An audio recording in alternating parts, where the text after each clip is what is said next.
Hablamos de una cosa que parece muy simple y a la vez que es muy compleja. ¿Ya? Si nosotros queremos ver la parte simple del eje hipotálamo hipoovario, pues yo tengo un órgano central, que debería ser el hipotálamo, donde yo voy a tener una serie de hormonas reguladoras, ¿no? Y que luego va a tener un efecto sobre la hipófisis, donde va a liberar FSH-LH, FSH-LH va a actuar sobre el ovario y se va a traducir en un ciclo ovárico, ¿no? Qué sencillo, ¿no es cierto? Pero no es tan sencillo. ¿Ya? Primero, tengo que entender que todo el eje tiene que funcionar adecuadamente. El eje tiene que responder adecuadamente a cada estímulo en determinado tiempo, en determinada fase, en determinada parte, para que yo obtenga una respuesta adecuada. Si yo no tengo eso, vamos a suponer que el ovario no funciona. ¿Ya? Entonces, se interrumpe el eje. Se interrumpe el funcionamiento adecuado. O vamos a suponer, por ejemplo, que se dé solamente la primera fase del ciclo y no se da la segunda fase. Y todo lo que tenía que producirse después de la segunda fase, hablamos de la fase técnica, ¿no? Ya no se produce. Por lo tanto, yo no tengo inhibición de estimulación y sigo produciendo una hormona determinada en cantidad exagerada. O puede ser que yo tenga ciertas alteraciones, ciertos tumores que me produzcan un exceso de secreción o una falta de secreción de una hormona determinada. Entonces se altera el eje. O puede ser, por ejemplo, que más o menos después del 2003 más o menos, en que se descubren estas famosas hormonas llamadas quispectinas, ya van a ver por qué es importante, que se muestran que estas eran hormonas reguladoras de la liberación de GnRH. Es más, su activación se debe a un gen. ¿Ya? Ya lo vamos a ver ahorita, no quiero adelantarme. Y van a ver que si esto falla, a pesar de que todo el eje esté completo, a pesar de que se libere GnRH, se produzca efectos sobre el FSH-LH, si es que yo no tengo una adecuada cantidad de esta hormona liberadora, pues voy a tener problemas, principalmente en el desarrollo de la pubertad, o al revés, en una pubertad precoz. Entonces, saber cómo funciona el eje puede ser, como les digo, muy simple, puede ser muy complejo. ¿Ya? Pero mientras más sepa yo cómo funciona el eje, voy a comprender muchas de las patologías que se producen en ginecología, sobre todo. Yo calculo que más o menos un 40%, si no más, de todas las patologías o alteraciones que se producen en ginecología tienen que ver con alteraciones en enfermedades muy importantes. ¿Ya? Muy bien, entonces le voy a pedir a sus compañeros que revisen este tema. Ya lo vengo revisando más o menos 3 años. ¿Y por qué? Porque cada vez se encuentran más acciones de estas hormonas, ¿ya?, sobre el eje, tanto como un efecto estimulante como un efecto inhibidor. Entonces vamos a comprender un poquito más de esto con la exposición de sus compañeros. Voy a tomarles lista. Bueno, antes de entrar a lo que es, ¿no?, el tema de eje, hipotálamo, hipófisis, ovario, es importante mencionar o hablar acerca de lo que son las quispectinas y, bueno, de las funciones que realiza, cómo se produce, cómo se activa y entre otros que les vamos a mostrar más adelante. Bueno, esta es nuestra tabla de contenido. Y bueno, a manera de introducción vamos a ver que al hablar de quispectinas, así tal cual su nombre lo dice, estas van a ser proteínas o péptidos neuroactivos que se derivan de un gen. Se dice que se derivan de este gen porque este gen es el que va a proporcionar la codificación de este péptido, ¿no? Y a su vez vamos a ver que este gen va a ser producido a nivel del hipotálamo. Ahora, estos son los principales reguladores críticos del eje hipotálamo-hipófisis gonadal. No solamente en las mujeres, en los varones también. Vamos a ver que actúan como los estímulos más potentes conocidos para que a partir de la secreción de estos péptidos se dé la secreción de la hormona liberadora de gonadotropinas mediante pulsos, ¿no? Ahora, son importantes y fundamentales ya que gracias a... No queda claro en tu explicación, ¿es un gen o ese gen codifica una proteína? ¿Cómo es? El gen es el KIS1. Ya. Este KIS1 codifica el neuropéptido. ¿Cuál? ¿El doctor? ¿Cuál? ¿Cómo se llama? La quispeptina. Codifica a la quispeptina, que es un neuropéptido que después se subdivide en péptidos más pequeños. Ya, continúa. Ya, ok. Ya, bueno, es importante, pues gracias a las quispeptinas se van a dar los pulsos de GnRH y así de esta manera se va a iniciar la pubertad, también va a haber maduración sexual, control de la reproducción y otras funciones metabólicas, así como también actúa en el apetito sexual, problemas de fertilidad, infertilidad, entre otros.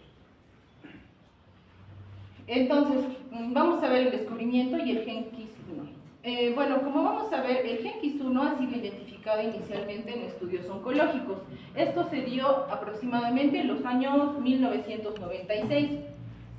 Entonces, al descubrir este gen, vamos a ver que inicialmente lo consideraban como supresor de metástasis y se hicieron bastantes estudios, principalmente en lo que son los melanomas malignos. Ahora, luego se mostró que los péptidos que estaban derivados de este gen KIS1 eran ligandos endógenos a un receptor acoplado a una proteína G, que inicialmente va a recibir el nombre de GPR54, que posteriormente luego se va a denominar KIS1R. Al aumentarle la R acá, ya se convierte en el receptor. Ahora, ¿cómo es que con el paso de los años, cómo es que descubrieron que tenía gran importancia en el eje hipotálamo-hipofisiario gonadal?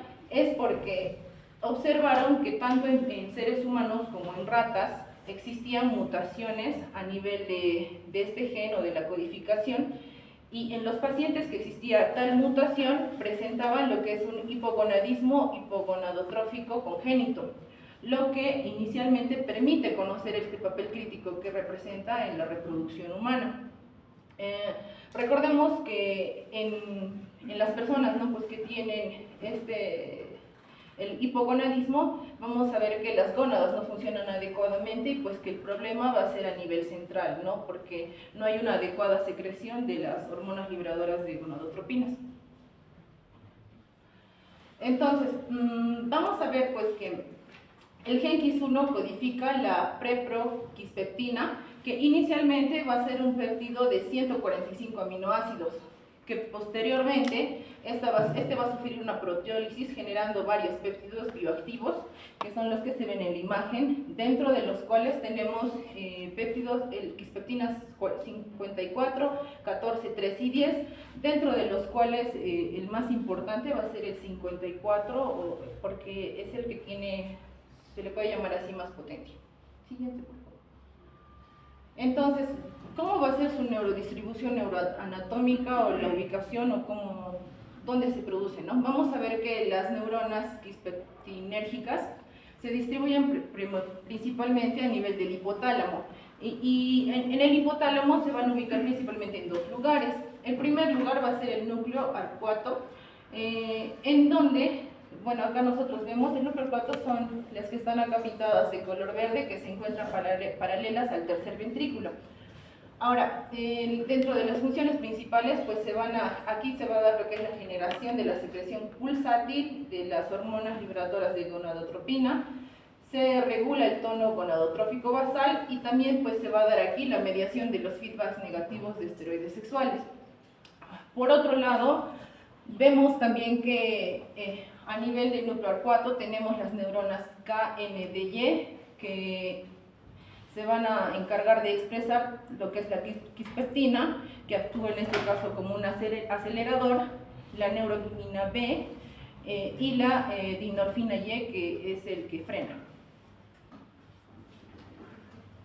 Otro de los lugares donde vamos a encontrar que estas se producen va a ser en el núcleo anteroventral periventricular, que se muestra de color rojo. En esta zona se va a dar lo que es la generación del pico preovulatorio de la hormona liberadora de gonadotropinas y los picos de LH. También se van a dar mediaciones de feedback positivo estrogénico y la regulación del momento de la ovulación, ¿no? Gracias a los picos de LH que van a existir. Siguiente, por favor. Entonces, como les decía anteriormente, para que se pueda dar esta liberación de quispeptina, debemos nosotros tener un receptor. Este receptor va a ser el KIS1R, que anteriormente tenía el nombre de GPR54. Este KIS1R pertenece a la familia de receptores que se han acoplado a la proteína G. Entonces, cuando la quispeptina se va a unir a su receptor, entonces se van a dar una serie de procesos o de activaciones. Lo que primero vamos a observar es que se activa la fosfolipasa, va a incrementar el inositol trifosfato y el diacilglicerol. Posteriormente se va a dar lo que es la liberación de calcio intracelular, luego se despolariza la neurona y ocurre lo que es la exocitosis de la hormona liberadora de gonadotropinas. Entonces, después de la despolarización, se aumenta la liberación de la hormona, por consiguiente hay una mayor liberación de la LH y FSH y consiguientemente una mayor función a nivel de las gónadas. Bueno, ahora yo les voy a continuar explicando acerca de cómo la quispeptina llega a trabajar en el eje hormona, en el eje hipotálamo, hipófisis, ovario. Lo que nos comentaba yo principalmente era de que el gen KIS1 va a codificar la proteína, esa es la proteína, ¿no? Y una parte, un péptido, se va a conocerlo como la quispeptina. La quispeptina, que es esta, se va a unir a un receptor, lo que nos decía Jung, que es el KIS1R, también conocido como el GPR54, que a la vez este va a participar en todo un conjunto denominado la proteína G. La proteína G se va a encontrar en el hipotálamo. No se ve. Ay, perdón. La proteína G se va a encontrar en el hipotálamo. Aquí en el hipotálamo, aquí no, vemos este complejo, la proteína G unida a la quispeptina, que está acá, va a estimular, en el hipotálamo va a estimular la GNRH, a través de que acá en el hipotálamo vamos a encontrar las hormonas productoras de la GNRH, y cuando estos se unan se va a producir la GNRH, ¿no? Aquí es lo que se ve. Aquí lo que se ve en el hipotálamo, vamos a ver que las neuronas que van a producir las quispeptinas se van a ubicar principalmente en el hipotálamo en dos núcleos, en el núcleo arcuato y en el núcleo anteroventricular periventricular. Anteroventral periventricular. En el núcleo arcuato, las neuronas productoras de quispeptinas principalmente van a generar una secreción pulsátil de GNRH. Y en el otro núcleo va a producir un estímulo masivo de GNRH. Esta es una principal diferencia e importante para ver, por ejemplo, aquí, ¿por qué tenemos que tener dos estímulos diferentes? El estímulo masivo lo que va a producir va a ser un pico preovulatorio. Necesitamos un estímulo masivo para que se genere la ovulación, ¿no?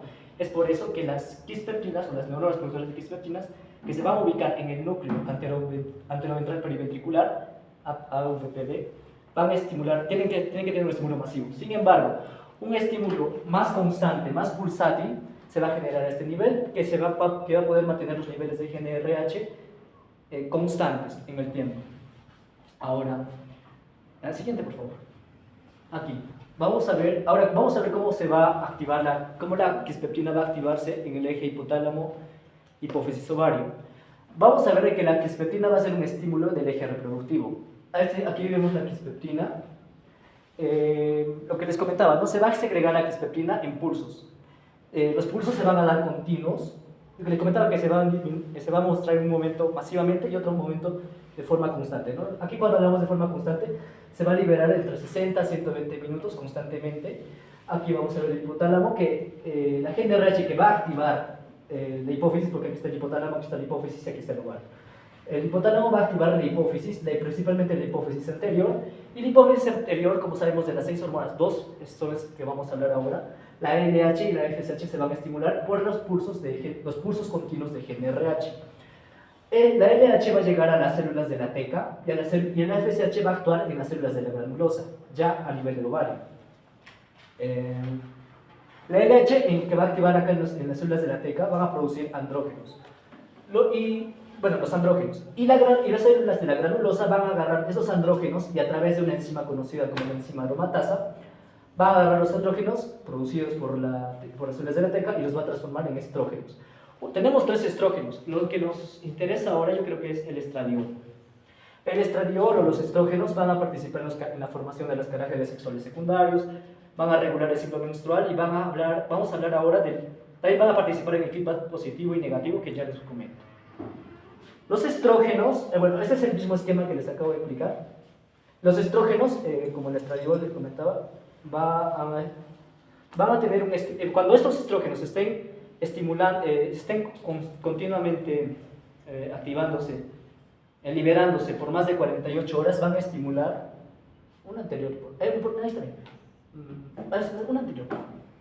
van a estimular acá, al hipotálamo, las neuronas productoras de X-peptinas, ¿no? Lo que les comentaba. Que esas a la vez que las que están ubicadas en el núcleo 4 van a generar una secreción pulsátil de la GNRH, y las que están acá ubicadas van a estimular masivamente la GNRH. Entonces volvemos aquí que aquí se va a generar, cuando se activan las células de acá del núcleo, las de abajo, se van a generar un pico preovulatorio de LH. Siguiente. Entonces es esto, ¿no? Vamos a ver de que aquí están los estrógenos. Ese es el feedback que les comentaba. Los estrógenos las neuronas productoras de X-peptinas van a tener un feedback negativo con los estrógenos, y esto generalmente se va a dar en todo el ciclo menstrual. Pero antes de la ovulación va a haber un feedback positivo, donde los estrógenos van a estimular a las neuronas productoras de X-peptinas antes de la ovulación. Antes, por favor. También lo que nos comentaba, las neuronas productoras de X-peptinas, las KNDY, va a generar la X-peptina para estimular la GNRH. La neuroquinina B lo que hace es regular activamente el KNDY, y la dinorfina va a inhibir activamente el KNDY. Siguiente, por favor. Siguiente. En conclusión, la X-peptina va a ser un regulador central del eje reproductivo femenino, va a controlar la liberación y la secreción de GNRH y va a controlar también la liberación de gonadotropinas, y en consecuencia va a regular la función ovárica. Sin esta X-peptina, el eje reproductivo no va a poder activarse adecuadamente. Continuando con la exposición, básicamente, ¿no? Las X-peptinas en la pubertad. Las X-peptinas son un factor clave para el inicio de la pubertad, ¿no? ¿Cómo? Como el que ya se me iba mencionando hace un momento, ¿no? Que las neuronas KND que vendrían a producir la X-peptina, la neuroquinina B y la dinorfina en el núcleo 4 mediante la retroalimentación positiva y negativa de los estrógenos. O sea, que estas van a controlar la liberación, van a controlar que los estrógenos controlen la liberación de GNRH. Antes de la pubertad, el eje reproductivo está relativamente inactivo.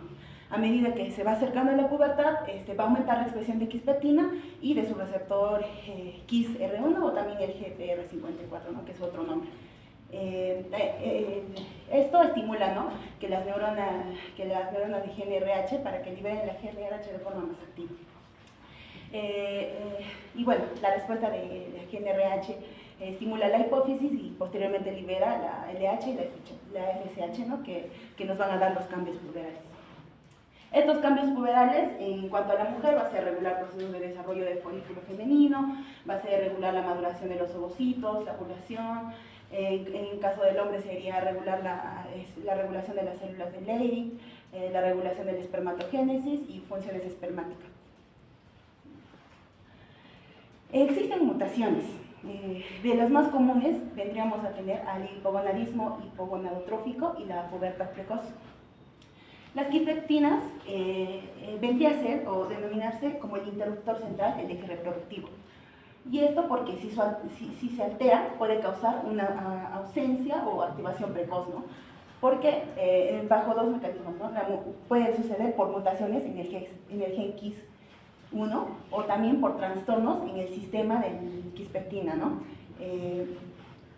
Lo que va a provocar síntomas clínicos como el hipogonadismo hipogonadotrófico idiopático, la pubertad precoz central y también infertilidad femenina. En cuanto al hipogonadismo hipogonadotrófico congénito, que básicamente se da por una pérdida de función, vamos a ver que hay una disminución o ausencia de la señal de quispeptina. Y, bueno, un fallo en la activación del gen RH, por ende va a haber una disminución de LH y de FSH. Entonces va a haber ausencia de desarrollo puberal.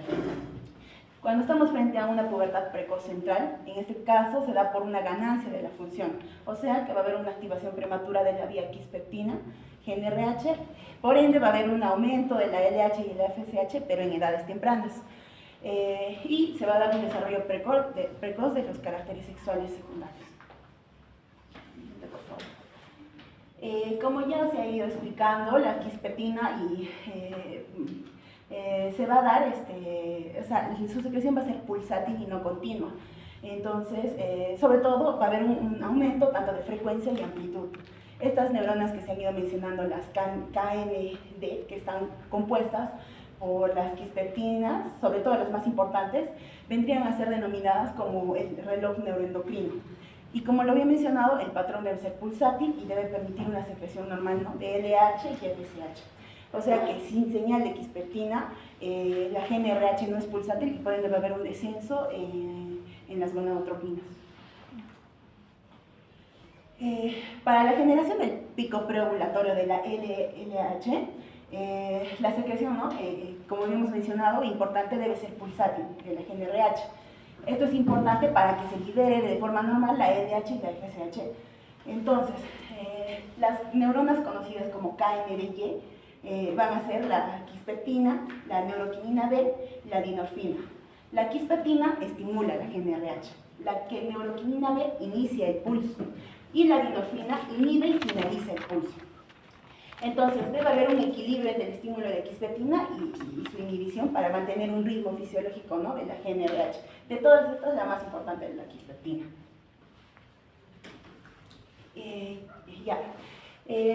La participación de la quispeptina en la ovulación, básicamente, ¿no?, va a haber un aumento sostenido de estrógenos en la fase folicular tardía.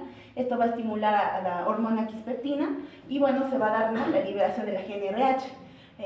Lo que va a provocar, sobre todo en este caso, el pico de LH preovulatorio. Este pico es importante para que haya ruptura del folículo ovárico, una reanudación de la meiosis ovocitaria y formación del cuerpo lúteo. He buscado alguna evidencia científica, o sea, algún artículo, y este artículo nos menciona, bueno, este es un artículo que se realizó en el 2025, que es un estudio experimental que se hizo en animales, en conejos, y nos explica que la administración de quispeptina, se administró quispeptina, ¿no?, a conejas en ovulación, y se observa un aumento en el desarrollo de cuerpos lúteos, y también se confirmó que la quispeptina no solo actuaba de forma central, sino que también era suficiente para desencadenar el proceso ovulatorio en modelos experimentales. En conclusión, que esta evidencia nos dice que se confirma su rol, que es muy importante en la fertilidad femenina.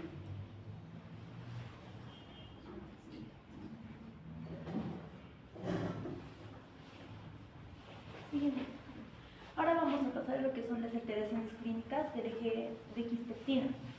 Bueno, acá vamos a ver tres alteraciones clínicas.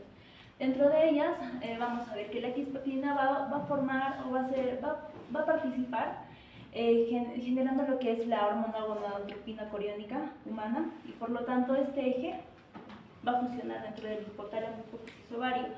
siendo así el que va a ayudar a que se genere lo que es la FSH y la LH, lo cual nos va a inducir a una ovulación y posteriormente una fertilidad. Dentro de esto tenemos a lo que es la amenorrea hipotalámica funcional. En esta amenorrea hipotalámica funcional va a haber una disminución de la secreción pulsátil de la hormona gonadotropina coriónica humana. Por ende, esta secreción disminuida va a hacer que también disminuya la hormona leutinizante y la FSH, y lo cual no va a haber, va a hacer que no haya anovulación, ¿no? Dentro de las causas para esta amenorrea hipotalámica funcional va a estar el estrés, el bajo peso, el ejercicio intenso, lo cual va a hacer que las quispeptinas disminuyan y haya una falla disfuncional, ¿no? Luego tenemos el síndrome de ovario poliquístico. Aquí va a haber un incremento de la quispeptina. La actividad de la quispeptina va a estar aumentada, va a haber un aumento de la hormona gonadotropina coriónica humana, lo cual nos va a llevar a un aumento de la LH y una disminución de la FSH, lo cual nos va a generar un hiperandrogenismo más una anovulación crónica. Siguiente, por favor. Por último, tenemos a la anovulación relacionada con el eje hipotalámico hipoficiario ovárico. Dentro de esto va a haber una alteración pulsátil de la hormona gonadotropina coriónica humana, lo cual nos va a llevar a un fallo de la maduración folicular. Posteriormente, esto nos va a inducir a una infertilidad asociada. Es importante recordar que la quispeptina va a ser el principal estimulador de la hormona gonadotropina coriónica humana en el hipotálamo. Si esta quispeptina va a fallar todo el eje reproductivo. Entonces, ¿qué impacto va a tener en la fertilidad y la anovulación? La quispeptina, dentro de la amenorrea hipotalámica, va a generar un déficit de hormona gonadotropina coriónica humana, lo cual va a hacer que no haya un elevado pico de LH, y por lo cual no va a haber ovulación. Al no haber ovulación, va a haber una infertilidad reversible. Luego tenemos al SOP. En caso del SOP, va a pasar lo contrario. Va a haber un exceso de estimulación de quispeptina, va a haber un aumento de LH crónicamente en escalas aumentado, luego va a haber un arresto folicular y puede que haya también una formación de quistes. Si responde a quispeptina, el problema no es hipotalámico, sino llega a ser un problema estructural. Luego tenemos la reproducción asistida y la estimulación ovárica. Esta reproducción asistida y estimulación ovárica también va a tener que ver la quispeptina. ¿Por qué? Porque va a ayudar en la fecundación in vitro y también en casos de inyección intracitoplasmática de espermatozoides. Actualmente la quispeptina se usa para inducir la ovulación en la fertilización in vitro, con menor riesgo de hiperestimulación comparada en la hormona gonadotropina coriónica humana. Dentro de esta, vamos a ver que esta quispeptina va a ayudar a inducir el pico de LH fisiológico, pero de forma natural, y va a ayudar también a la maduración ovocitaria. Para esta reproducción asistida van a haber dos estrategias actuales que se usan. Dentro de estas dos está primero el trigger con quispeptina y luego el dual trigger, que es una mezcla de la quispeptina con la hormona gonadotropina coriónica humana. Bueno, lo que básicamente hace el trigger va a ser un disparo ovulatorio que va a ser asistido farmacológicamente, ¿no? Lo que este disparo ovulatorio genera básicamente en el ciclo natural en el ciclo natural lo que ocurre generalmente es que primero el folículo madura, luego hay un pico de LH elevado. El folículo se rompe y recién sale el óvulo. En cambio, lo que hace este disparo ovulatorio es generar directamente un pico de LH elevado y posteriormente la ovulación. Ahora, en este cuadro vamos a tener este es un cuadro comparativo entre la quispeptina y la hormona gonadotropina coriónica humana. Ya, el sitio de acción de la quispeptina sabemos que es el hipotálamo. Como es el hipotálamo, el pico de LH en la quispeptina va a ser fisiológico y corto. En cambio, en la hormona gonadotropina coriónica humana, que va a actuar principalmente en el ovario, va a ser prolongado, lo cual nos puede llevar a una hiperestimulación ovárica. Luego tenemos que la quispeptina, dentro de su mecanismo de acción, vamos a ver que tiene una hormona gonadotropina coriónica humana elevada y va a haber una LH fisiológica también elevada. En tanto, no, esto va a ser en la quispeptina y la hormona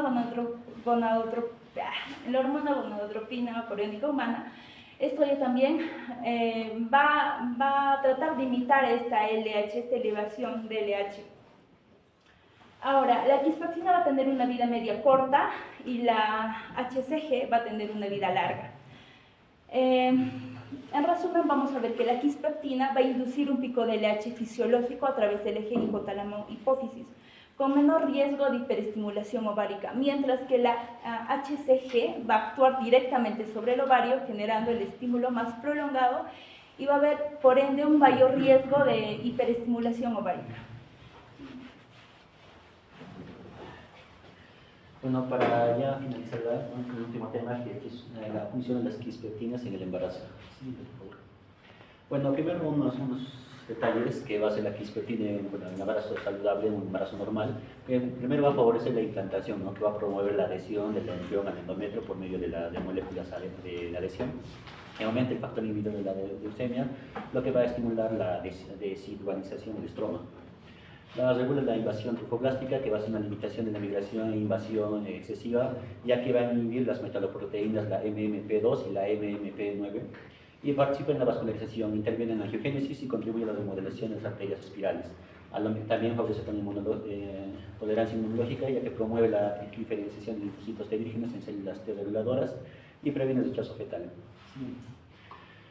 Bien, en esta imagen vamos a ver, ¿no?, cómo es primero que viene el blastocisto y se va a ver al epitelio uterino, en la cual que gracias a las quispeptinas se van, junto con las células moléculas de células de adhesión, se van a unir y va a ser como el receptor, ¿no?, el epitelio uterino, y cuando este blastocito logre penetrar va a haber una diferenciación, ¿no?, tanto de atrofoblasto como es el citoatrofoblasto y el sitioatrofoblasto, en la cual que el primero, que es el interno, que va a ser el citoatrofoblasto, que va a tener la expresión de la KIS1R o el receptor de las quispeptinas, y el sincitiotrofoblasto, que va a tener la doble función, tanto como la expresión de la KIS1R o el receptor de las quispeptinas, y también el gen KIS1, que va a ser para poder originar las quispeptinas. También, como ya dije antes, va a tener una regulación, ya que va a intervenir lo que viene a ser las formaciones de las arterias uterinas, y además en este momento es donde también se van a inhibir lo que vienen a ser las metaloproteínas para inhibir la invasión, ¿no?, del trofoblasto. Y también va a intervenir en el nivel inmunológico, ya que para que la madre no rechace básicamente el embarazo, incluso va a haber estudios donde los embarazos in vitro con ayuda de las quispeptinas promueven o mejoran la aceptación o sea, evitan el rechazo de la madre. Bueno, ahora vamos a hablar sobre la inmunoreactividad de la quispeptina 54, ya que la quispeptina va a tener un aumento durante el embarazo. Va a aumentar drásticamente hasta un promedio de 1.230 picomoles durante el primer trimestre, llegando a un pico máximo de 9.590 picomoles durante el tercer trimestre. Posterior al parto va a descender o va a regresar a los niveles normales, que son de no gestante, que es menor a 100 picomoles. Y también va a haber ocasiones o situaciones en las cuales va a disminuir las quispeptinas, como bien, bueno, una parte puede ser la etnia afrocaribeña, o también el tabaquismo durante el embarazo, y también el índice de masa corporal elevado. En las aplicaciones futuras vamos a ver que tiene que ver mucho con la medicina reproductiva, ya que va a ayudar con la fertilización in vitro, uso para desencadenar la maduración final de los ovocitos, tratamiento de la infertilidad, restauración de la secreción pulsátil de la hormona gonadotropina, estimulación ovárica, diagnóstico y tratamiento puberal, revelación del inicio de la pubertad, hipogonadismo, hipogonadotrópico idiopático, corrección de los fallos del eje reproductivo. En salud sexual hay unos estudios que, bueno, pueden ver que se ve que hay trastorno del deseo sexual hipoactivo. El estudio sugiere que las quispeptinas pueden aumentar la respuesta sexual y la regulación de las emociones. Y bueno, las nuevas formas de administración y diagnóstico y la administración intranasal, desarrollo de métodos no invasivos para estimular a las gonadotropinas, y uno más muy importante que es los biomarcadores del embarazo, potencial uso para predecir complicaciones como abortos espontáneos, como voy a hablar en el siguiente diapositiva. Ya bien, se ha demostrado que las quispeptinas pueden intervenir o pueden ser como un modulador o algo que nos avise, ¿no? En el caso del aborto espontáneo, hay un problema con esto, es que muchas veces antes de que generar el diagnóstico ya ha fallado la gestación, entonces ya... Y acá entran lo que dicen las quispeptinas, ya que los niveles de quispeptinas ajustados a la gestación se reducen notablemente de 60 a 79% en mujeres con aborto espontáneo en comparación con un embarazo saludable. Se ha demostrado en algunos estudios que el nivel de quispeptinas que esté superior a la media del nivel normal en mujeres embarazadas, en el que esté superior a la media, la probabilidad de un aborto espontáneo es menos del 1%, pero por otro lado en mujeres que la quispeptina ha bajado por menos del 1,25% por debajo de la media, se ha dado, hay una relación de un 85% con lo que viene a ser el embarazo espontáneo, el aborto espontáneo. También ha habido una investigación sobre lo que viene a ser el embarazo ectópico, pero el problema es que acá algunos estudios confirman que desciende la quispeptina y otros estudios que no se altera, así que todavía no se asegura nada. En lo que es la preeclampsia se considera que la quispeptina refleja también una disfunción placentaria, también al descender, y lo que es la diabetes mellitus, los receptores de quispeptina se expresan en las células beta pancreáticas que se han implicado en las adaptaciones de las células beta durante el embarazo. Eso sería todo, doctor.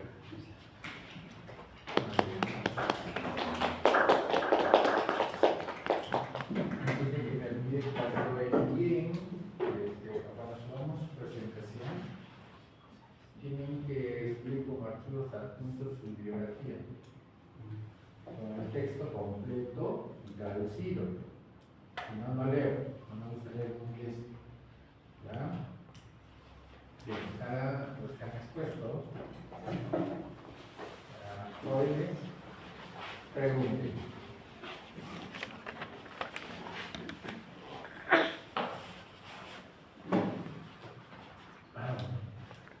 Adelante. Hay una parte en la cual no entendí muy bien, es cuando dice la parte de quispeptina, neuroquinina y norfina. Los tres tienen que secretarse al mismo tiempo para el inicio del eje gonadal, o ovario complejo, o es en partes, ¿cómo es su función? No, por eso cada uno tenía una función. Por ejemplo, la quispeptina es la que estimulaba el pulso. La neuroquinina B es el que iniciaba, y la dinorfina, es la que inhibía y finalizaba el pulso. Y bueno, tiene los tres a la misma vez, es secuencial.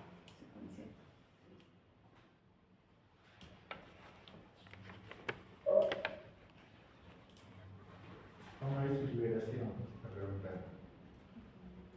Secuencial, doctor. Secuencial.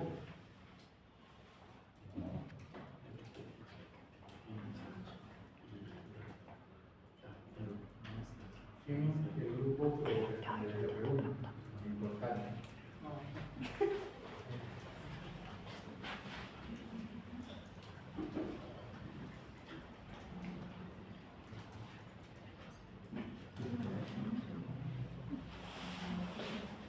Bueno, aquí lo que les comentaba, ¿no?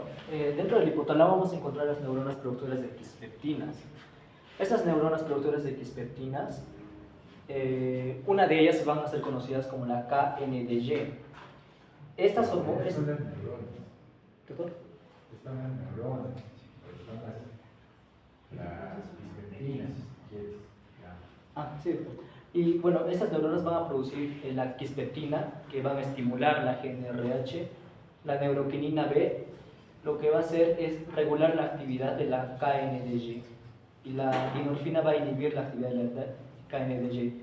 Es decir, que no es necesario que esté conectado para que esté liberación a secuencia. ¿Cómo se libera? ¿De qué depende de que se libere una o se libere la otra?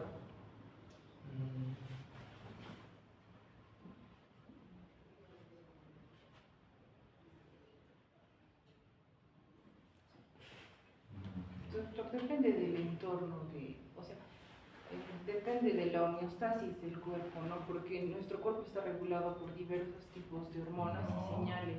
Entonces, para que se... No, hay factores que estimulan, sí es cierto, pero no a veces.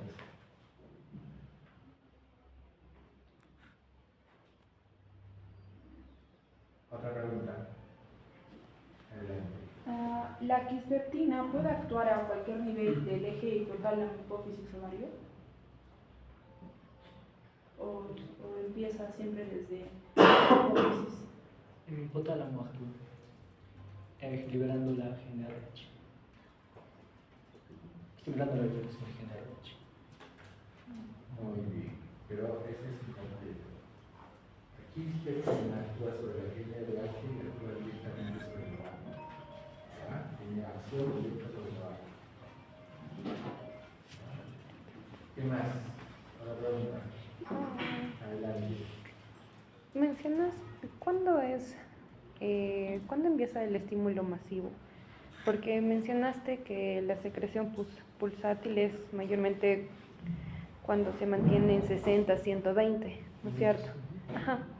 Pero entonces, ¿cuándo se da un estímulo masivo? ¿Cuándo es más de 120 o...? No, la secreción pulsátil es más que nada se va a secretar en 60 a 120 minutos. O sea, tiene que ver en ese lapso de tiempo, ¿no? Entre 60 a 120 minutos. El estímulo masivo se va a dar siempre y cuando en la fase preovulatoria y se va a dar para el inicio de la ovulación. Para que exista un pico de LH y se pueda desencadenar la ovulación. O sea, no necesita tener como la secreción pulsátil, o sea, No, la secreción minutos es como constitos. para mantener los niveles de GnRH constantes, ¿no? Pero este es para, principalmente, y es masivo, principalmente para desencadenar, ¿no?, la ovulación. A ver, ¿de qué depende la pulsatividad?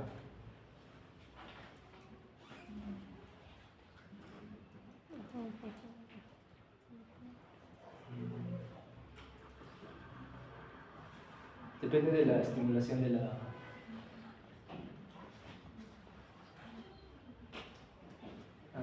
depende de la estimulación de las quispertinas, o de la producción de quispertinas, o de la cantidad de quispertinas.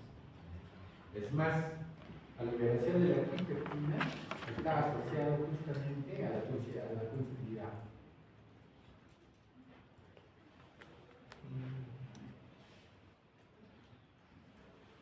Pregunta número 2. Escúchenme bien. Si yo tengo una baja producción de quispertinas, ¿cómo estará la GnRH?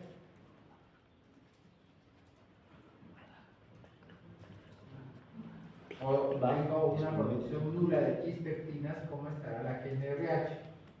Disminuido, Disminuido. Y si tengo una producción alta de quispertinas, ¿cómo estará la GnRH? Cero. Ya. Otra pregunta, la última. No me ha quedado bien claro cuál es el rol del estradiol en las quispertinas.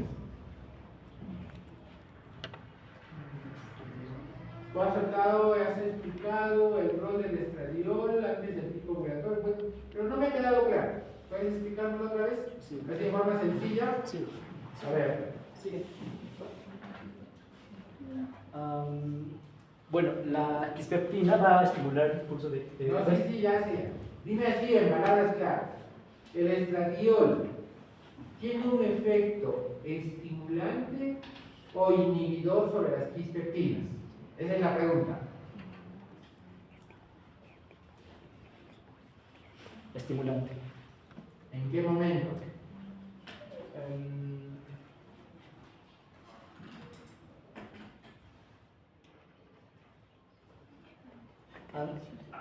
Antes de la ovulación.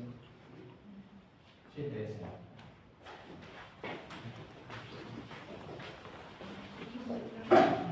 Señores, faltaba un poquito más. No ha estado mal esta exposición. Se nota que han revisado algo. pero creo que todavía lo pueden hacer muchísimo mejor.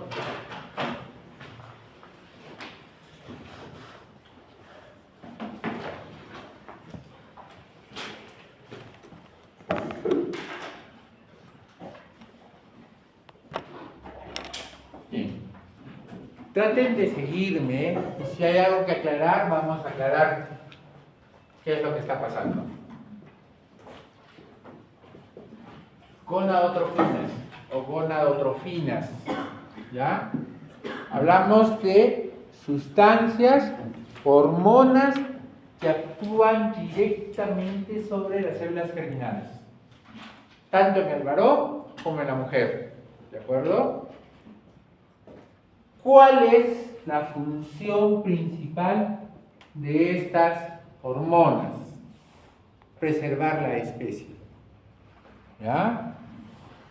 Hacer que las células que tienen que ver con la reproducción humana se den de tal manera de que puedan ser fertilizadas y crear un nuevo ser.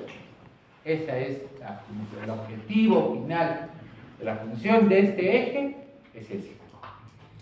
Todo lo demás son efectos adicionales que se producen por el efecto, la funcionalidad de este eje. 1. Las hormonas hipotalámicas relacionadas con la función hipofisiaria son factores de liberación o inhibición. Esto es lo primero que tenemos que recordar. Entonces, yo a nivel del hipotálamo puedo tener un efecto liberador o puedo tener un efecto inhibidor. Y esto es muy importante, porque la pregunta que le dije, ¿cuáles son el rol de los estrógenos sobre las quispeptinas? ¿Ya? Yo puedo tener al mismo tiempo un efecto estimulante o un efecto inhibidor. Depende en qué nivel o a qué nivel actúe el estrógeno y cuál va a predominar en determinado momento. ¿Ya? Yo les voy a subir una lectura que se llama Eje hipotálamo hipófisis ovario, un viejo conocido. ¿Ya? Y lo van a leer y se van a dar cuenta cómo es que se produce este efecto. ¿Listo? 2. La de mayor interés es la GNRH, antes llamada LHRH. ¿Y por qué se llamaba así? Porque cuando se descubrió, se vio que este factor liberador estimulante estimulaba la producción de LH. Pero luego se vio que no solamente tenía efecto estimulante sobre la LH, sino que también tenía efecto estimulante sobre la FSH. Y por eso su nombre va a cambiar y ya no se le va a conocer como LHRH, que lo van a encontrar en algunos textos, sino como GNRH o hormona liberadora de gonadotrofinas. ¿Ya? Deben saber que actualmente nosotros producimos tanto agonistas como antagonistas de la GNRH. Tiene diversos usos. Generalmente se utilizan en fertilidad. Pero si yo, por ejemplo, quiero inhibir la menstruación, yo puedo utilizar tanto un agonista como un antagonista de la GNRH para producir ese efecto. Y puedo producir una menopausia ficticia en la mujer. Tiene ciertos usos y ciertas aplicaciones. 3. El hipotálamo forma o viene liberando GNRH en forma de pulsos, tal como han observado. ¿Y por qué tiene que ser en forma de pulsos, doctor? Porque si yo tuviera una liberación continua de GNRH, va a llegar un momento donde voy a estimular tanto la producción de FSH que después no va a haber. Y así como cuando no había producción de GNRH, no hay liberación de FSH y LH, cuando hay un exceso, una producción continua de GNRH, también va a llegar a haber una falta de liberación de FSH y LH. Entonces, tanto la baja producción como la producción continua van a impedir que se libere FSH y LH. Ese es el motivo por el que tiene que haber una pulsatilidad. Pero, ¿quién produce esa pulsatilidad? Antes se creía que había un mecanismo y se los voy a mostrar que estaba asociado a esta pulsatilidad en el hipotálamo. No se sabe que no es así. ¿Ya? Hay hasta dos teorías bastante aceptadas que están relacionadas con la producción de la pulsatilidad, pero en realidad no sabemos hasta ahora cómo es que realmente se produce esta pulsatilidad. Y si hacemos un poquito de historia, ¿ya? Es lo que les decía. Schally y Guillemin, ¿ya? Fueron los primeros que aislaron esta sustancia en el hipotálamo, ¿ya? Y vieron también que esta GNRH era secretada a la circulación portal hipofisiaria y cuando llegaba a la hipófisis, pues estimulaba la liberación de FSH y LH. Entonces, lo primero que tienen que fijar, ¿dónde se produce la GNRH? ¿Dónde? Hipotálamo. ¿Cómo se vierte? A través de la circulación portal. ¿Y cuál es su efecto? Muy bien, liberación de FSH y LH. Este es el comando de todo lo que hemos estado hablando. Cuando han expuesto las quispeptinas, han hecho una diferenciación entre la quispeptina y la gonadotrofina. No es tanto así, porque van de la mano. La cosa es saber cuál predomina y en qué momento. ¿Ya? Si yo tengo en un inicio, para que me entiendan, para que no se vayan a perder, si yo tengo en un momento, digamos, al inicio del ciclo, que la GNRH estimula la FSH, porque así es, ¿no? Y FSH lo que va a hacer es reclutamiento, crecimiento y maduración del ovocito. ¿Listo? Tiene que llegar un momento donde tiene que frenar ese estímulo, porque si no se siguen creciendo todos los folículos. ¿Ya? Intervienen otros factores, como el OMI, por ejemplo. ¿Ya? Entonces, el OMI es el factor inhibidor de la maduración de ovocitos. ¿Ya? Las activinas, las inhibinas, juegan un papel importante acá. Pero el mismo estradiol también va a tener un efecto estimulante en un primer momento, inhibitorio después. ¿Ya? Lo vamos a ver la siguiente clase. El grupo que expone es este, ¿no? ¿Qué tema les he dejado? Ya. Eso es lo que tienen que revisar. Tienen que ir a buscar un montón de bibliografía. Hablen sobre todos los factores que tienen que ver con la inhibición, la activación, qué momento. Eso tienen que hablar. Es muy bonito. Entonces, ahora ya más o menos tenemos una idea, ¿no es cierto? Entonces ya les dije que por qué se llamó LH y LHRH en un primer momento y por qué después se denominó GNRH. Esto lo vamos a ver dentro de poquito. Pero, para los que quieran estudiar quispeptinas, este diagrama es completo. Es bastante completito. ¿Ya? Entonces, la liberación pulsátil de GNRH es impulsada por un mecanismo de sincronización neural ubicado en el hipotálamo y que posteriormente se conoció como el generador de pulsos de GNRH hipotalámico. Esto ya está cambiando. Por ahora, lo seguimos manteniendo. ¿Ya? Para que vean que no es tan sencillo. Y van a ver dentro de poco en una diapositiva por qué esto es tan importante. ¿Por qué estos ciclos es diferente al nacer, en la niñez y en la pubertad? ¿Qué es lo que cambia para que se empiece a producir? Porque la variación de estos ciclos es lo que hace que aparezca la pubertad, el desarrollo de los caracteres sexuales secundarios, la ovulación y finalmente que una mujer se pueda convertir en madre. ¿Ya? Bien. Esta diapositiva no es mía, ¿ya?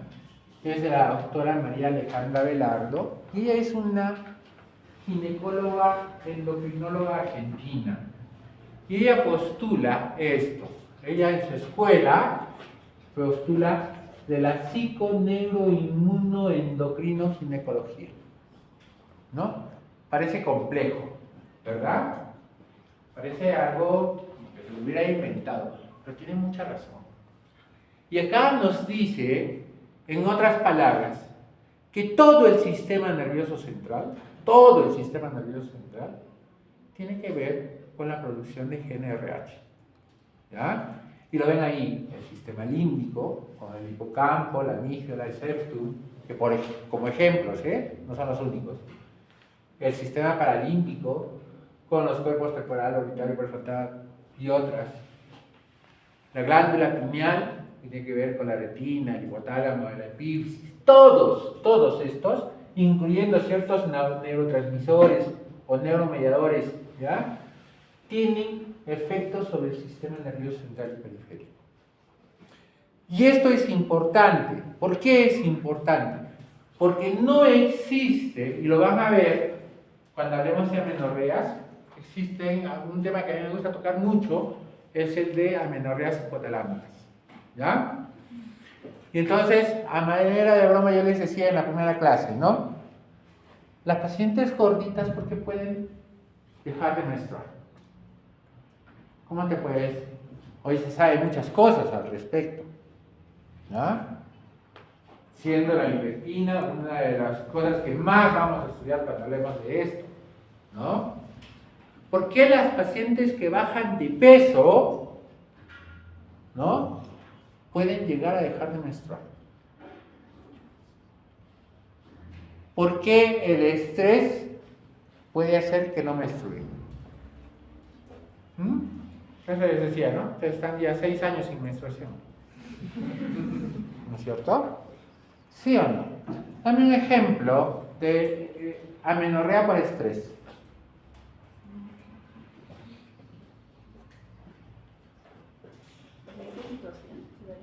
Sí, por estrés te puede dar amenorrea. Las que juegan olímpico. ¿Qué? Las que juegan las olimpiadas. Por estrés. Ese es por ejercicio físico. Por estrés. ¿Puede ser aquella persona que no está siendo selectiva o está siendo preparada para una cirugía, digamos, muy importante? Ya, puede ser. Bueno, pero para ponerle solamente un ejemplo de por qué esta doctora dice que todos estos sistemas, incluyendo el sistema inmunológico, tienen una influencia activa sobre el sistema nervioso central y que se puede traducir fácilmente en una amenorrea o en un trastorno del eje hipotálamo hipófisis ovario.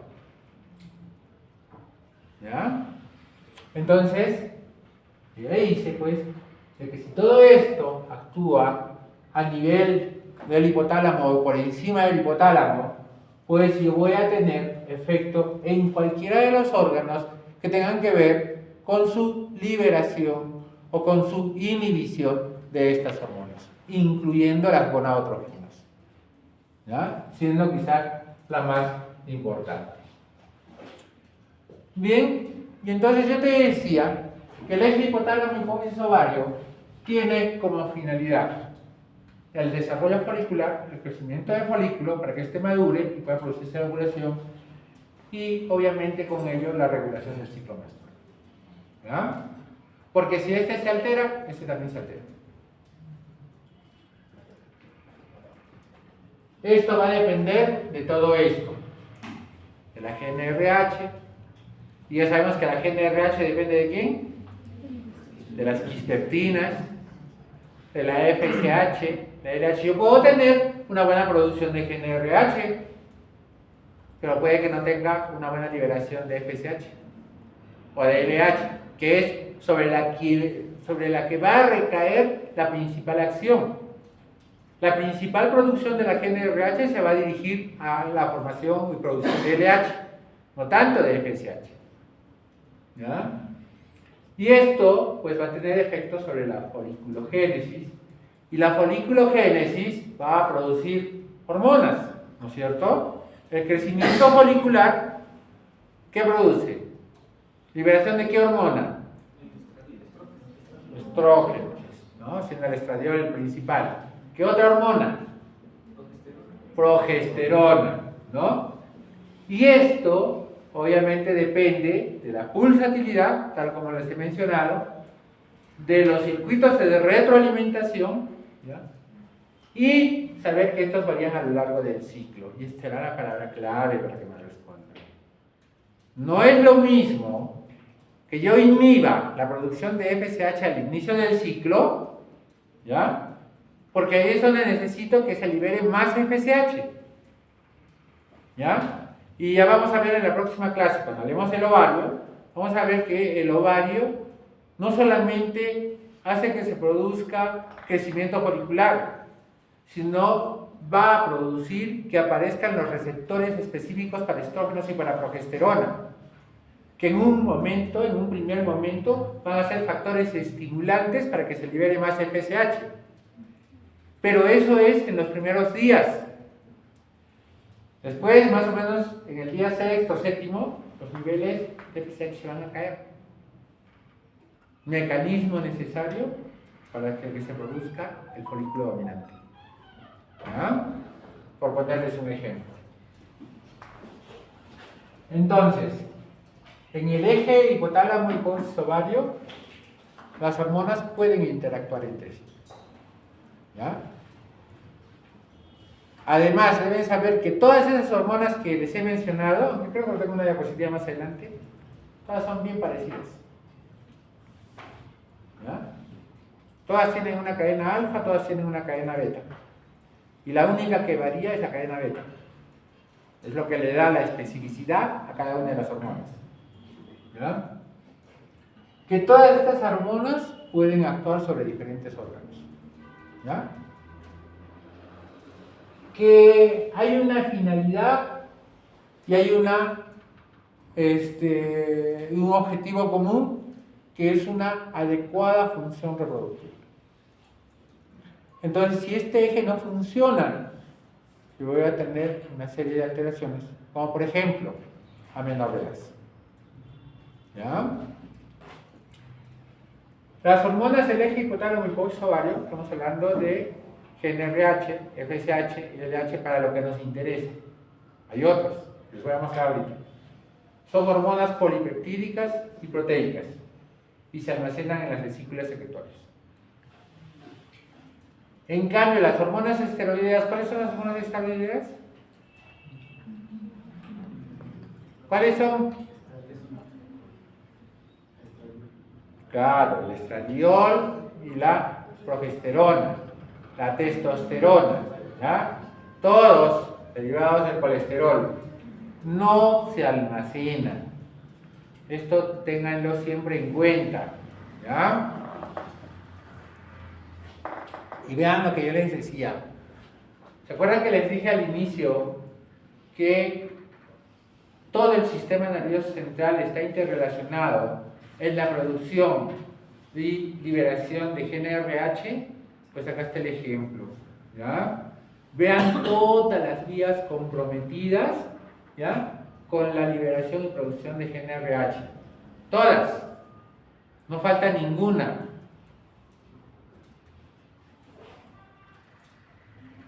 Y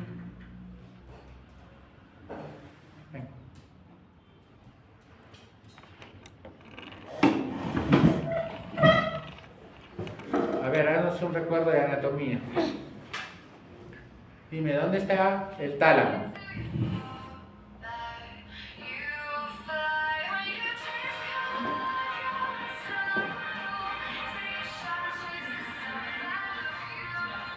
¿Dónde? Aló. Sí. Miren, estoy en clase.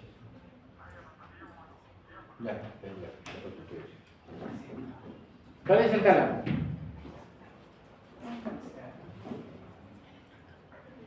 Ya. ¿Cuál es el hipotálamo?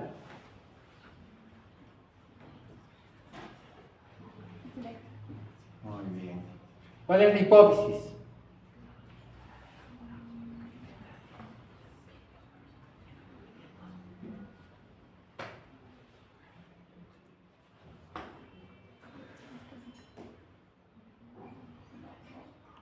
Esta es la hipófisis.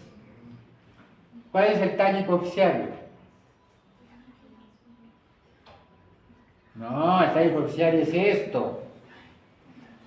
Ya. Bien, toma asiento. Y eso que has hecho anatomía. De los labios. Yo te he dicho que hagas una cosa nada más. No. Entonces, ¿por qué he hecho eso? Porque yo necesito que sepan más o menos de qué cosa estamos hablando. ¿Ya? Porque en realidad ustedes tienen que sabérselo esto de memoria. Si yo, por ejemplo, tengo una, miren, tengo una hiperprolactinemia. ¿Qué cosa es una hiperprolactinemia? Muy bien. ¿Cuál es la manifestación clínica?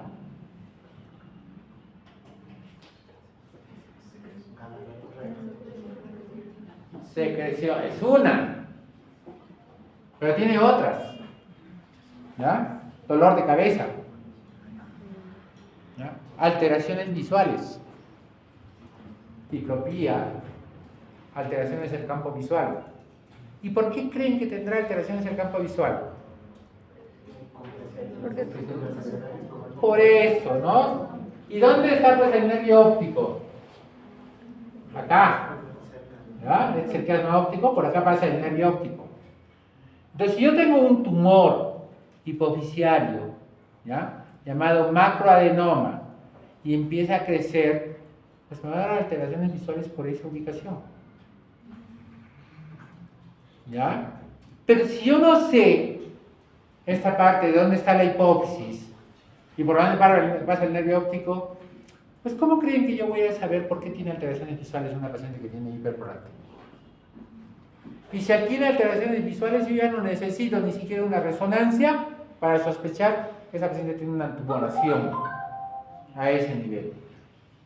Y solamente voy a pedir un examen para confirmar mi diagnóstico. ¿Se dan cuenta? Por eso es que tienen que saber. Por eso es que tienen que conocer. Entonces, el hipotálamo es muy complejo. Yo lo he leído, no les voy a mentir, muchas veces. ¿Ya? Y hasta ahora no lo comprendo. ¿Ya? Lo que sí puedo tener alguna referencia de que sé que en esa parte existen unos núcleos que tienen que ver directamente con la secreción de la GNRH. ¿Ya? Eso es quizás lo que yo puedo sacar del hipotálamo. Y vean acá, esta es una diapositiva antigua donde muestra lo mismo, ¿no? El tálamo, el hipotálamo, la hipófisis, el tallo hipofisiario, la circulación portal. Bueno, así parece fácil, ¿no? Pero si yo sigo preguntándome, ¿no? Y recuerdo que el hipotálamo es una serie de redes, es una serie de núcleos, es una serie de centros donde van a tener que confluir un montón de neuronas. Y ahora todavía con unas neuronas que tienen efecto directo sobre la GNRH, que son las neuronas quispeptinérgicas, ¿no? Pues entonces la cosa se me hace muy compleja. ¿Ya? Y esta sería la diapositiva actual. ¿Ya? Y entonces si yo recuerdo, allá, este es el tálamo, este es el hipotálamo, y son todos estos cuadritos, esto viene a ser la región preóptica. Que eso sí tienen que recordar. Eso sí les van a preguntar en el examen. ¿Ya? En el examen que van a dar para el internado, en el examen que van a dar para el CERU, esto les van a preguntar. ¿Y qué cosa yo tengo que saber? Que ahí existen núcleos principales relacionados con la liberación de GNRH. Entre ellos el dorso medial, el ventro medial y el núcleo arqueado. Así que como cuando hablamos de la neurohipófisis y decimos que hay un núcleo ventricular y un supraóptico y un paraventricular relacionados con la liberación de ADH y oxitocina, igualito ocurre en la hemihipófisis. Y estos núcleos que están situados en estas zonas, ¿ya?, son los que tienen que ver directamente con la liberación de GNRH. Pero ¿cómo llega la GNRH acá? Todavía no lo podemos deducir, ¿ya?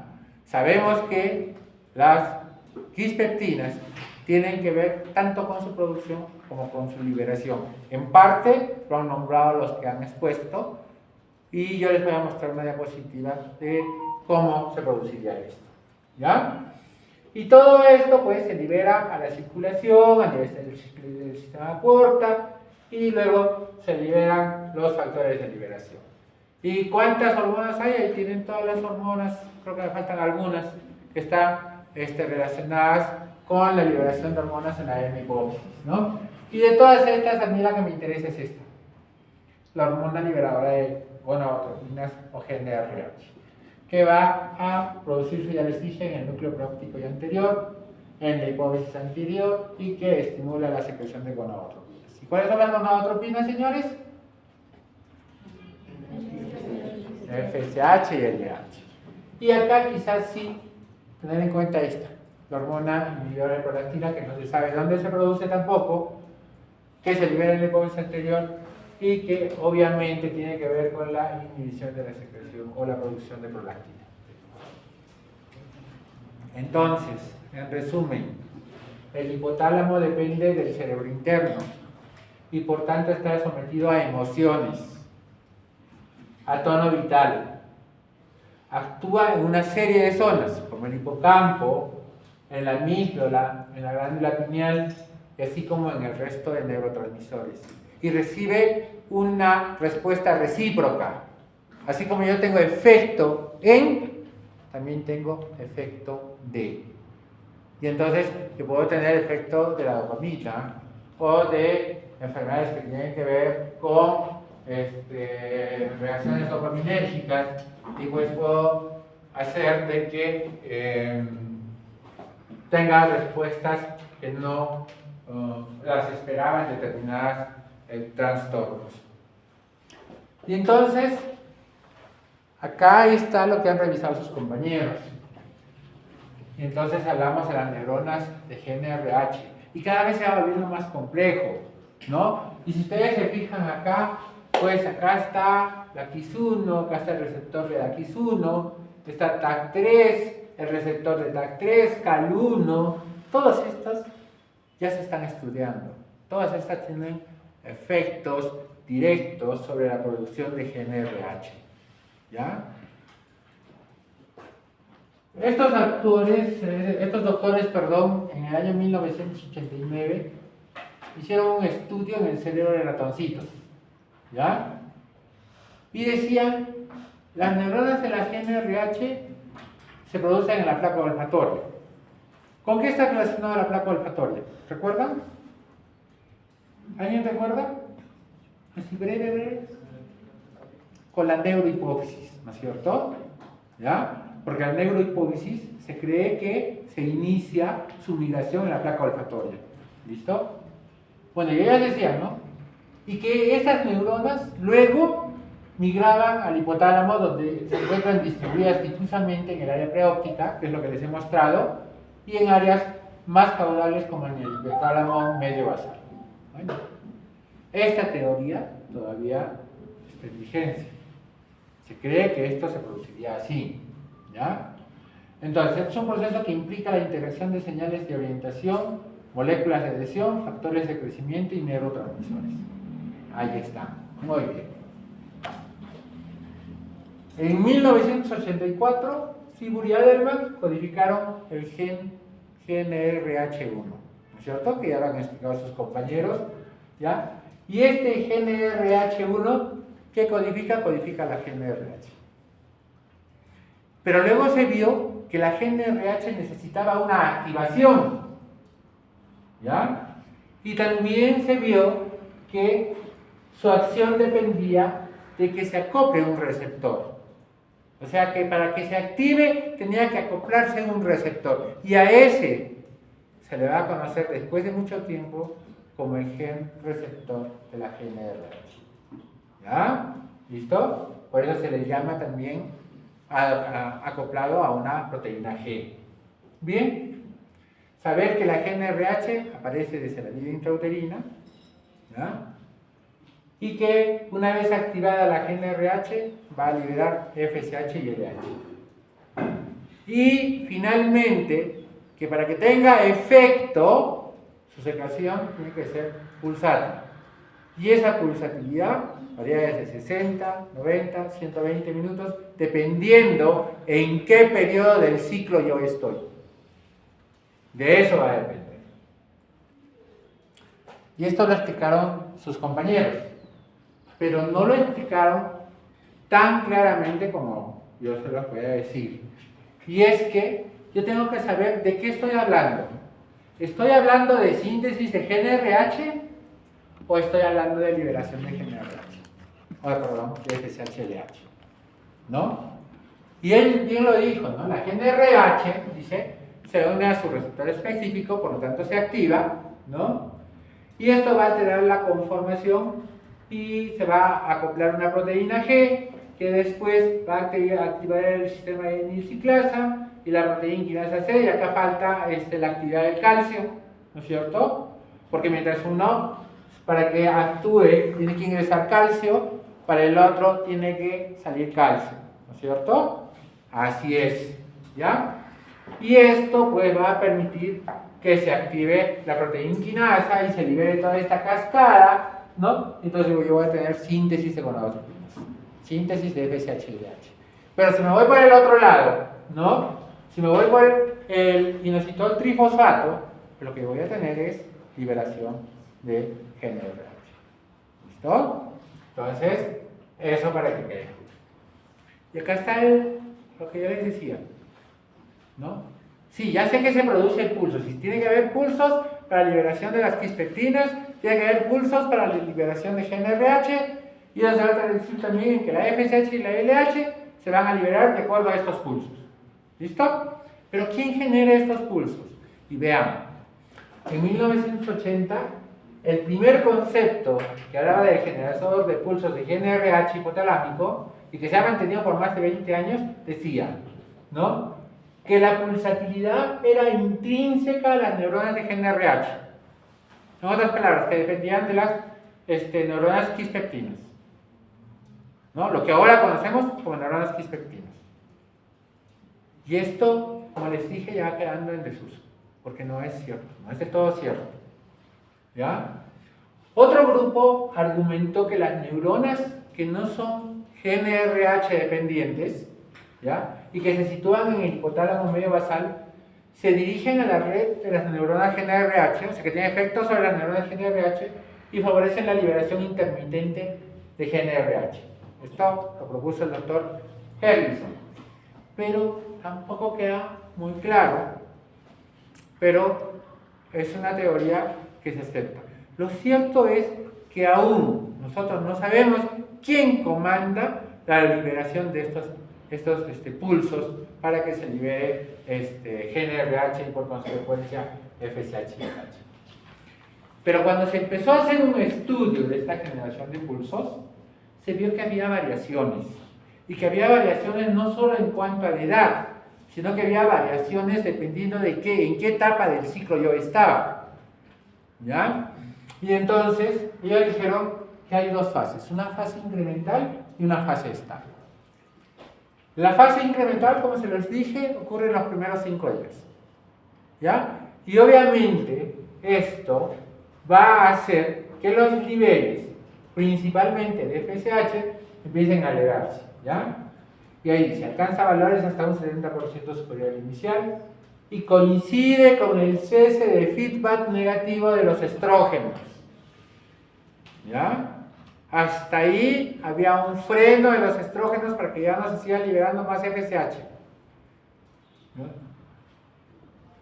Sobre la hipófisis hacia el final de la fase lútea del ciclo anterior. Y luego venía una fase estable, en la cual hay una mayor frecuencia de los pulsos, hay un incremento de los estrógenos, ¿ya? Y produce la descarga de LH y un descenso de la frecuencia de los pulsos mantenida por la acción de la progesterona. Y es que recuerda, y eso lo vamos a ver en la próxima clase, pero no puedo dejar de hablar de esto. A medida que va creciendo el folículo, va aumentando la producción de estrógenos. Es obvio, ¿no es cierto? Recuerden que en un primer momento lo que yo tengo solamente es colesterol, ¿ya? Una interacción sobre las células de la granulosa y de la teca va a hacer que en un primer momento ese colesterol produzca andrógenos, ¿no es cierto? Esos andrógenos se tienen que convertir a estrógenos mediante una serie de enzimas, siendo la aromatasa la más importante, ¿ya? Y esos andrógenos se convierten en estrógenos. Este proceso se llama aromatización. Esta producción de estrógenos va aumentando progresivamente a medida que va creciendo el folículo. ¿Listo? Y también van aumentando sus receptores. Ya luego les voy a hablar qué es lo que pasa para que ya no sigan creciendo. Bien. Pero esta producción de estrógenos actúa sobre todo el organismo hasta que llega a un pico. Ese pico de producción de estrógenos es necesario para que se libere el pico de LH.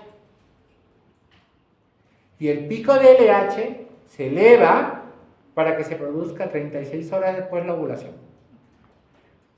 Si no se produce ese valor necesario de estrógenos, no se produce el pico de LH y no se produce la ovulación. ¿Ya? Entonces, esa es la finalidad de estos pulsos. Por eso se dan de esta manera. ¿Ya? Y esto también lo han presentado, ¿no? Estos autores en el 2003 demostraron que ciertas mutaciones en la proteína G pues hacía que no se liberara GnRH. ¿Y por qué? Porque la quispeptina que estimulaba la liberación de GnRH no se producía. Y si no se producía GnRH, pues quien iba a estimular FSH y LH. Y ya te he dicho que FSH tiene que ver con los caracteres sexuales secundarios de las mujeres, ¿no? ¿Por qué? Porque su acción directa sobre el estradiol. Entonces, si nada de eso se produce, pues la niña sigue siendo niña. Y nunca va a desarrollar caracteres sexuales secundarios. Nunca va a menstruar. Y a esta paciente tú la vas a ver por una amenorrea primaria. Y le haces un dosaje de FSH y LH y le encuentras que sus niveles están bajísimos, ¿no? Y vas a llegar a la conclusión que el problema está en el hipotálamo. Amenorrea por hipogonadismo hipotalámico, ¿no? Bien. Pero también observaron, ¿ya?, que esta alteración se daba en una proteína, ¿no?, que también han mencionado sus compañeros, la GPR54, ¿no es cierto?, que después se va a llamar, ¿qué cosa?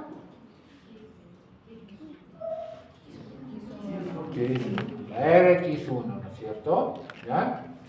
Que se había visto que estaba muy relacionado a procesos metastásicos en cáncer de mama. Por eso en un primer momento se llamó metastina. ¿Ya? Bien, también ¿qué observaron? Observaron que si yo tenía una pérdida de la función en el ligando, como en el receptor, en la vía de la neuroquinina B, que bien lo han dicho, participa también en el inicio de la liberación de GnRH, pero también tiene acción estimulante sobre la GnRH. ¿Ya? Pues también yo podría tener que si esto se alteraba, pues obviamente no había quien estimulaba, no había cómo se inicia el ciclo y también podría producir un hipogonadismo hipogonadotro. Y obviamente si tenía lo contrario, un exceso, pues se podría tener una pubertad precoz. Pero ojo que yo te he dicho que si la función es de una estimulación permanente, también va a tener un efecto negativo sobre el ovario. Entonces no es que haya un efecto permanente, hay un aumento precoz de las secreciones de GnRH. Eso es lo que te estoy diciendo. ¿Ya? Y acá está lo que te estoy mencionando en estas últimas diapositivas. Y mira cómo es la pulsatividad. En azul tienes a la FSH y en verde tienes a la LH. Entonces este es un relojito, ¿ya? Este es un relojito que cada cierto tiempo te manda un impulso para que aumente los niveles FSH o LH. ¿Listo? Antes de nacer o durante el nacimiento, vean dónde está FSH y dónde está LH. A esto se llama o se conoce como relación FSH-LH. ¿Ya? Y vean que FSH siempre está por encima de LH. ¿Hay estímulos? Sí, hay estímulos. Entonces, aquel que me diga que no existe pulsatividad a esta edad, pues no conoce nada de la fisiología normal. ¿Ya? Y vean, va pasando el tiempo, ¿ya? Y ya estoy en la niñez, obviamente, todavía tengo un silencio de la pulsatividad porque no se hace evidente, pero más o menos a los 14 años, que es la edad donde la mayoría de ustedes empieza su menstruación, ocurre un cambio, ¿no? ¿Qué pasa con la LH? ¿Se han dado cuenta? Se ha invertido la relación, ¿no es cierto? Ahora la LH está por encima de la FSH. ¿Ya? Nunca se olviden de esto lo vamos a ver todo el tiempo. Nunca se olviden. ¿Y qué ha pasado con los pulsos? Se han hecho más frecuentes. Y se han hecho más intensos. Y ha predominado el LH, ¿no es cierto? Y vean cómo ha empezado a presentarse la pulsatividad, ¿no? Y esto ocurre durante toda tu vida reproductiva. Con pequeñas variaciones si tú estás en la fase primera del ciclo o en la segunda fase del ciclo. ¿Listo? Y finalmente, cuando tú llegas a los 50 años, que es la edad donde se te va a retirar la menstruación, ¿qué es lo que pasa? ¿Ah? ¿Quién está arriba? FSH. Igualito que en la niñez. ¿Ya? Y esta es otra prueba que si yo pido FSH y LH y encuentro que los niveles de FSH están muy por encima de los niveles de LH, es mujer entonces menopausia. ¿No? Y vean qué pasa con los pulsos.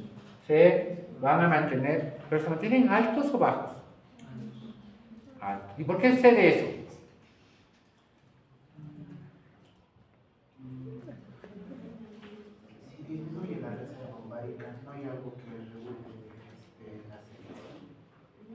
No hay quien tenga un feedback negativo sobre la producción cerebral, ¿no es cierto? En otras palabras, ¿ya? El ovario le dice, oye, necesito estímulo para ovular, ¿no es cierto? Pero ¿por qué va a ovular si no tiene folículos? ¿Qué va a crecer? Nada, ¿no es cierto? Pero a cambio, si va a tener en un primer momento un gran estímulo de FSH. Por eso es que si yo tengo una mujer, digamos de 35 años, ¿ya? Y yo viene porque tiene una menorrea de 2 años y quiero saber si está en la menopausia, ¿qué le pido? FSH, ¿no es cierto? ¿Y cómo estará? Alta. Y eso pasa en la menopausia. ¿Ya? ¿Es sencillo o no? Si ustedes me siguen, esto es sencillo.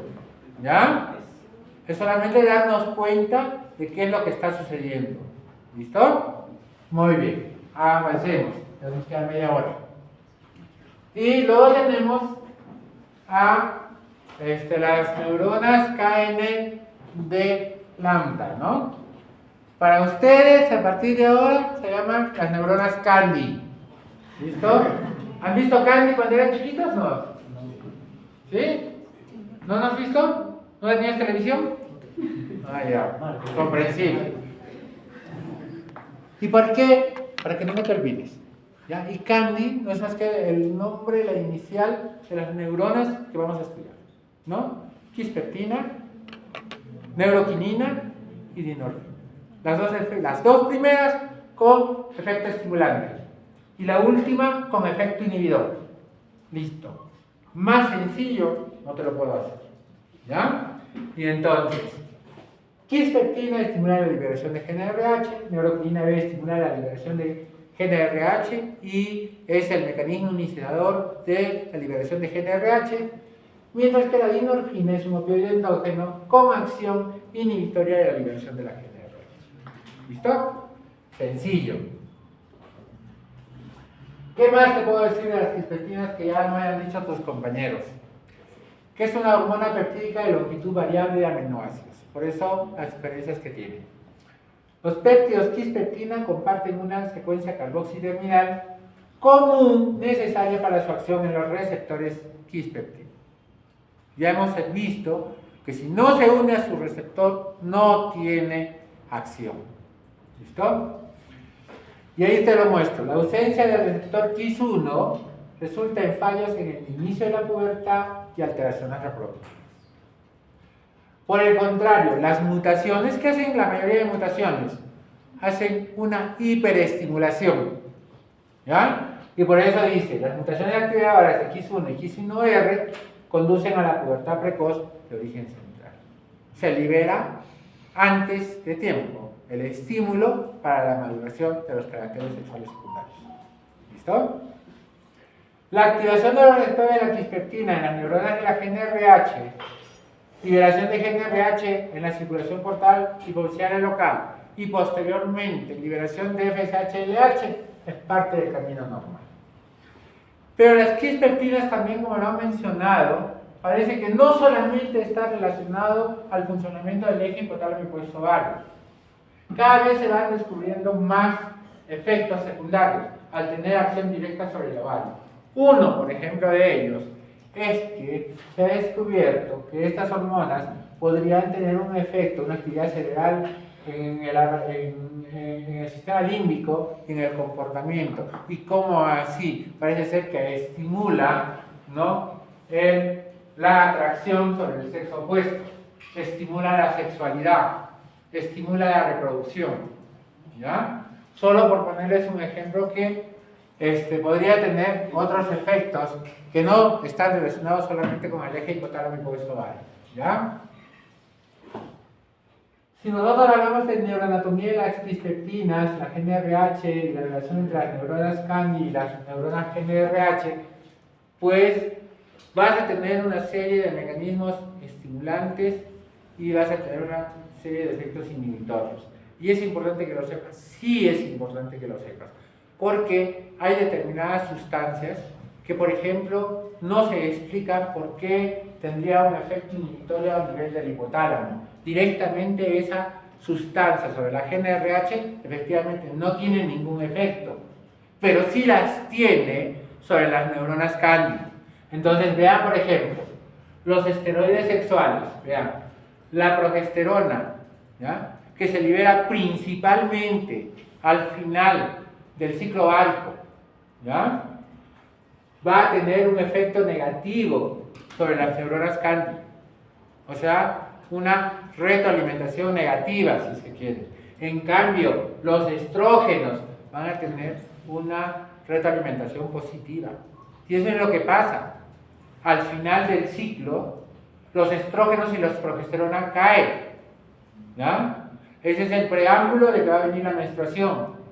Pero esa poca cantidad de estrógenos, que es más alta que el de la progesterona, va a tener un efecto positivo y es el que va a iniciar nuevamente todo el ciclo, con liberación de GnRH, con liberación de FSH, y se va a reiniciar el primer día del ciclo. ¿Listo? Entonces, muy importante para los que van a exponer la próxima clase, que ustedes me hablen de todo esto que estoy hablando, porque ese es el resumen de estas dos clases. ¿De acuerdo? Ustedes tienen que cerrar con un broche de oro lo que yo estoy hablando. Y lo otro que te mencionaba, mira cómo una serie de estímulos influyen directamente sobre la liberación de GnRH. ¿Ya? Y te pongo, ¿las estaciones del año influyen? ¿Sí o no? ¿Cuándo estás más alegre? ¿Cuándo te pueden enamorar? En febrero. En verano, ¿no? Muy bien, doctora, que tenga suerte. Alteraciones en el ciclo circadiano. Alteraciones inmunológicas. Estrés. Bueno, ya les voy a poner un ejemplo cuando leemos amenorrea. No se van a acordar. Alteraciones metabólicas. Sobrepeso, pérdida de peso, ejercicio físico extenuante, ¿ya? Esteroides gonadales. Todos actúan sobre las neuronas quispeptinas y obviamente si actúan sobre quispeptinas, actúan sobre GNRH. ¿Ya? Y así de complejo se va volviendo la cosa. Hay mecanismos de regulación, obvio, y es lo que me preguntaba, me respondía una de sus compañeros, ¿no? Que una serie de estímulos podrían estar, claro, hay estímulos que juegan un papel también estimulante y otros que juegan un papel inhibidor, ¿no? Quizás los más conocidos en el aspecto estimulante, glutamato, quispeptina, neuroquinina B, noradrenalina, leptina, ácido nítrico, ¿no? Estos van a estimular la liberación de quispeptinas, ¿no? Y de sus receptores para liberación de GNRH. En cambio, va a haber un efecto inhibitorio sobre neuropéptido Y, CRH, hormona corticotrofina, opioides endógenos como la endorfina, ácido gamma butírico y el estradiol, ¿no? Y bien, hasta ahí hipotálamo. ¿Alguna duda? Espero que no, espero que me estén comprendiendo. ¿Y qué pasa en la hipófisis? En la hipófisis ya sabemos dónde está ubicada, ya no lo voy a hacer salir nuevamente a la señorita, pero está conectado por un tallo. Acá la secreción ya no es neuronal, ¿ya? Acá la secreción de las hormonas es por el torrente sanguíneo, ¿ya? Vía sistema porta. ¿Listo? Entonces, la GNRH se libera, se transporta por el tallo hipoficiario y va a liberar FSH y LH en la adenohipófisis. ¿Ya? Ya les he dicho también que no son las únicas hormonas que se producen. ¿Qué te puedo decir de la hipófisis? Tiene doble origen embriológico. La endohipófisis es de origen epitelial, la neurohipófisis es de origen neuronal. Tiene una porción intermedia que es muy importante porque ahí se libera la hormona melanocito estimulante, que tiene que ver mucho con el sueño, ¿ya? Que se aloja en la silla turca y está unida al resto del sistema nervioso por el tallo hipoficial y separada por el diafragma celular. ¿Qué más te puedo decir? Desde el punto de vista endocrinológico son las que más nos interesan. ¿No? No tanto nos interesan las cosas, no quiere decir que no sean menos importantes. No poseen conexión nerviosa directa con el hipotálamo y la conexión se realiza en merced al sistema porta hipoficial. Muy bien. Y ahí tienen un resumen para que recuerden cómo es el sistema porta, dónde está la arteria hipoficial superior, la arteria hipoficial inferior, la serie de conexiones que existen entre las neuronas y el sistema porta, cómo llega a la hipófisis y en una serie de células, ¿no? ¿Se acuerdan qué células? ¿Cómo se llaman las células? Hay tres grupos. ¿Cuáles son? Nada. Acidófilas, basófilas y eosinófilas, ¿no es cierto? Bien, las dos primeras son las que más nos interesan. Bueno, y si nosotros nos vamos acá, las que nos interesan pues están en unas células basófilas, ¿no? Y las que va a actuar directamente, las que más nos interesan son FSH y LH.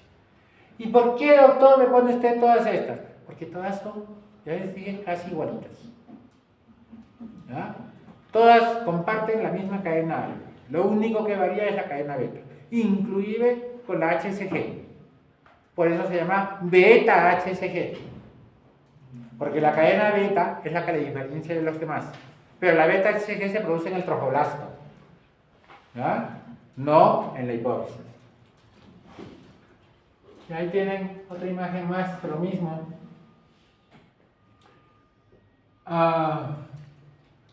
El núcleo supraóptico y paraventricular, ya les dije que tiene que ver con la neurohipófisis, y los núcleos preópticos con la adenopsis, sobre todo con la liberación de FSH y LH. ¿Ya? En la neurohipófisis, pues ahí está la antidiurética y la oxitocina. ¿Para qué sirve la oxitocina? Conocimiento básico, ¿para qué sirve? ¿Qué efectos tiene?